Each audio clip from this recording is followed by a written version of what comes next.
Ahojte, ja som Tomáš, toto je Ľubo a dneska sa ho opýtam otázku. Chcem kúpiť novostavbu v Dubaji, čo mám robiť?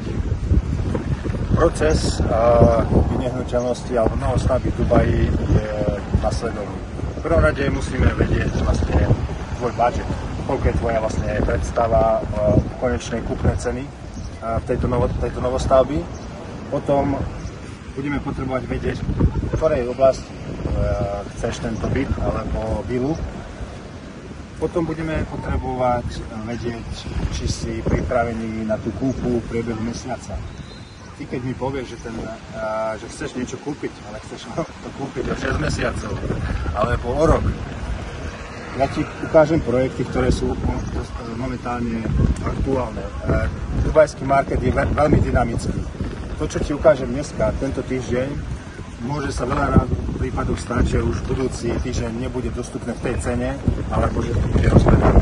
Preto je dôležité na začiatku vedieť, že si rozhodnutý, že máš dostatok finančných prostriedkov na tú tvoju nehnuteľnosť, ktorú spĺňa tvoje predstavy, tvoj budget, tvoju lokalitu, a potom, keď príde táto možnosť tohto developera, lebo Dubaji priemerne otvárajú 3-4, záleží samozrejme, tí noví developeri pribúdajú 4 nové projekty týždeň. Tak si viete predstaviť, že koľko tých projektov vlastne sa v Dubaji buduje a samozrejme rôzne cenové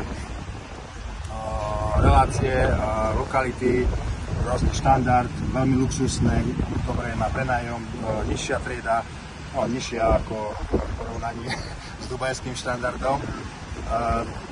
Veľmi dobrý developer, s ktorým spolupracujeme, predáva napríklad štúdia, ktoré majú 40 metrov a ceny sa začínajú okolo 160 000 za tieto 40 metrové štúdia, v podstate naše ako jednoizbáky, s veľmi peknými tými kultúrnymi zariadeniami, amenities, čo sú ako plaváre, rôzne jacuzzi, reštaurácie, kaviareň, ihriská pre deti.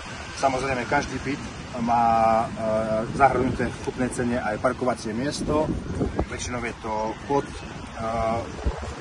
budovou, 3, 4, 5 poschodí nižšie.